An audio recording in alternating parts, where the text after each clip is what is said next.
अब इम्पोर्टेंस कर रहे हैं, अगर कोल्ड चेन नहीं होगी तो फूड इंडस्ट्री में स्पॉइलेज बढ़ेगा। या कोल्ड स्टोरेज में आप वैसे रख रहे हैं, डायरेक्ट मतलब मटेरियल भी रख रहे हैं, जैसे कोल्ड स्टोरेज का आप देखते हैं कि कोल्ड स्टोर में रखते हैं, पर उसका जो शेल्फ लाइफ होता है वो 6 महीने से ज्यादा नहीं रख सकते।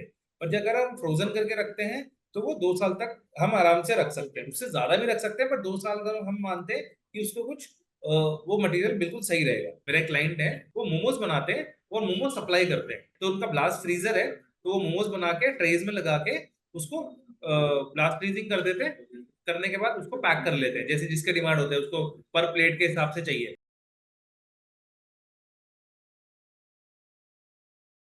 तो रॉ मटेरियल सिलेक्शन हो गया कि दाना पका नहीं पका, वो सारी चीजों के प्रिपरेशन हो गया। प्रिपरेशन मतलब उसका, मुझे अगर फ्रेंच फ्राइज बनाना है तो मेरे को स्लाइसिंग करनी पड़ेगी, या वेजिटेबल, मैं वेजिटेबल कट करके भी कर सकता हूँ। मैं जो कैरेट, मतलब कैरेट के पीसेस कर रहा हूँ, गोभी के मैं छोटे छोटे पीसेस कर रहा हूँ, मैं बीन्स को काट के भी कर सकता हूँ, और मैं बीन्स को डायरेक्ट में लंबा लंबा भी कर सकता हूँ। That's my wish, right. So जो भी डिमांड है उसके हिसाब से मैं प्रिपेयर कर रहा हूँ। उसके बाद मैंने मैन्युफैक्चरिंग है ना, चिलिंग फैसिलिटी में जा रहा हूँ, तो फ्रीज कर दिया मैंने, वॉशिंग करी, ब्लांच करा, उसको फ्रीज कर दिया।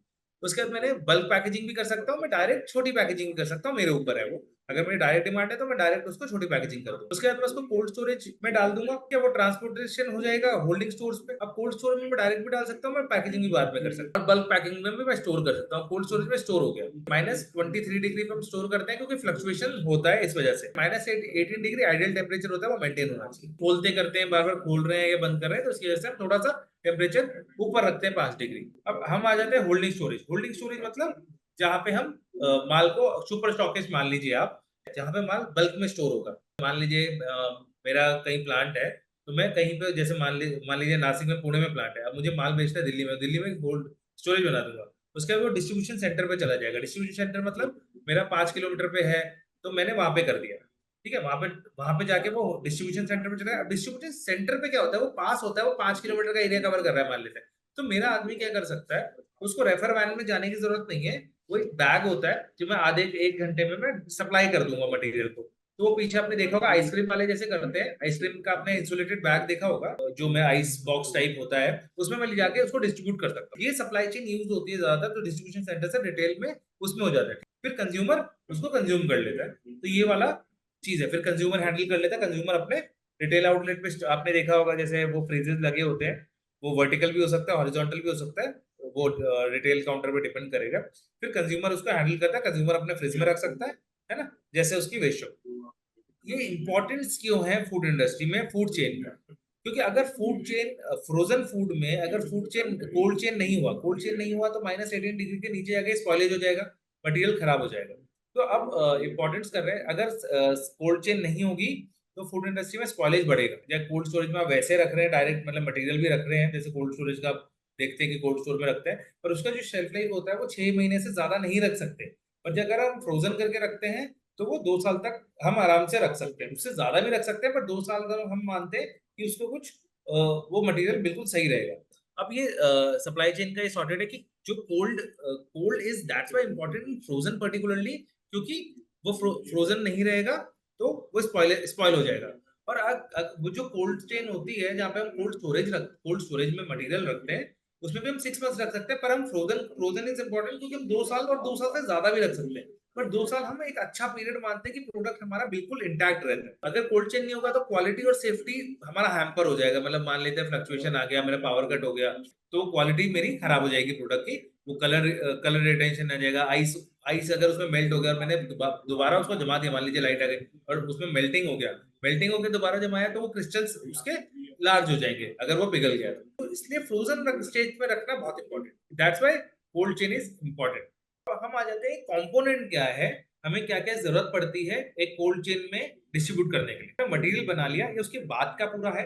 आप फ्रेश लाएंगे, वो लॉजिस्टिक से आ जाएगा। उसके बाद आप स्टोरेज करेंगे, तो स्टोरेज आप कोल्ड रूम्स में कर सकते हैं, आप रेफ्रिजरेटर्स में कर सकते हैं। ये दोनों चीजें, जैसे आप छोटा प्लांट कर रहे हैं, छोटे में कर रहे हैं, तो कोल्ड स्टोर नहीं कर सकते, तो छोटे, जैसे छोटा ब्लास्ट फ्रीजर आता है, तो आज की तारीख में जो गौरमें हैं, ठीक है, जैसे लोग मोमोज बना रहे हैं, स्प्रिंग रोल्स बना रहे हैं, अपने लोकल एरियाज में सप्लाई कर रहे हैं रेस्टोरेंट्स को, और बहुत सारी चेन्स को सप्लाई कर रहे हैं। पैटीज, ये आलू पैटी हो गई, ये सब है, छोटे लेवल पे लोग कर रहे हैं। ये चीज हो रही है, जो मोमोज सप्लाई कर रहे हैं। मेरा एक क्लाइंट है, वो मोमोज बनाते हैं और मोमोज सप्लाई करते हैं, तो उनका ब्लास्ट फ्रीजर है, तो वो मोमोज बना के ट्रेज में लगा के उसको ब्लास्ट फ्रीजिंग कर देते हैं, करने के बाद उसको पैक कर लेते हैं, जैसे जिसके डिमांड होते हैं उसको पर प्लेट के हिसाब से चाहिए। जैसे उसको मान लेते हैं 12-12 का पैकेट चाहिए, 8 का पैकेट चाहिए, उसके हिसाब से तो आदमी क्या करता है, वो पैकेट निकालता है और जैसे सेमी कुक है ना, सेमी स्टीम करके देते हैं। जैसे एक आपने बिजनेस देखा होगा, पैटीज का बिजनेस होता है, लोग पैटीज बेकरी में बना के और सब जगह सप्लाई कर देते हैं, तो एक ये वैसा सा ही है, पर ये फ्रोजन स्टेट में। ट्रांसपोर्टेशन के लिए हमें एक तो ये आप देख रहे होंगे जो रेफर इंसुलेटेड कंटेनर है, इसमें आप देखेंगे रेफ्रिजरेशन का पूरा सिस्टम लगा हुआ है, डीजल पे चलता है। दूसरा ये हमारा ट्रक में आप ऊपर देखेंगे जो ट्रक होता है, रेफर वैन भी बोलते हैं इसको, रेफ्रिजरेटेड ट्रक भी बोलते हैं, तो इसमें मटेरियल सप्लाई होता है। जैसे आपने कभी पिज्जा वगैरह पे आप गए होंगे तो रेफर वैन में ही पूरा मटेरियल आता है, तो बहुत सारी इसकी आप आउटसोर्स भी कर सकते हैं। बहुत सारी सप्लाई चेन्स होती हैं, ये कोल्ड सप्लाई चेन्स भी होती हैं एक्चुअली, जो आपका माल सप्लाई करती है। डिस्ट्रीब्यूशन पे आपका कोल्ड स्टोरेज वेयर हाउसेज हो गए, वेयर हाउसिंग मिल जाती है कोल्ड स्टोरेज, तो वहां पे आप माल रख सकते हैं। लास्ट माइल डिलीवरी सिस्टम होते हैं, जो मैं कोल्ड सप्लाई चेन्स की बात कर रहा हूँ, तो वो भी आपका डिस्ट्रीब्यूट करते हैं। जो आपका रेफर बन जाएगा तो वो डिस्ट्रीब्यूट करते हुए जाएगा, तो गया लोगों में रेफर बन गया तो माइल तक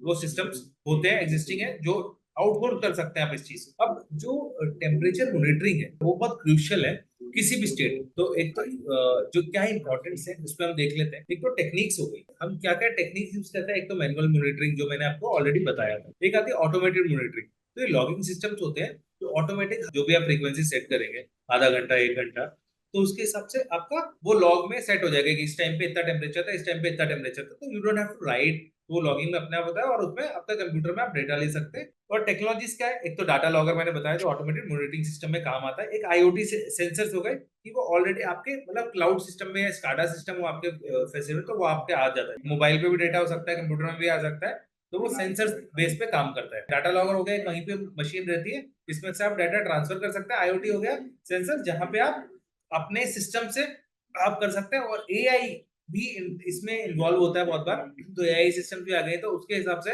वो आपका डेटा सेव करने के लिए, जैसे 27 पे 18 डिग्री करना है या 27 डिग्री, तो उसको मेंटेन करके रख, ये कब ऑन करना है ऑफ करना है, तो अपने आप आईओटी सिस्टम करता है। तो जैसे आप ये सारी चीजों में आजकल आईओटी सिस्टम बहुत चल रहे हैं।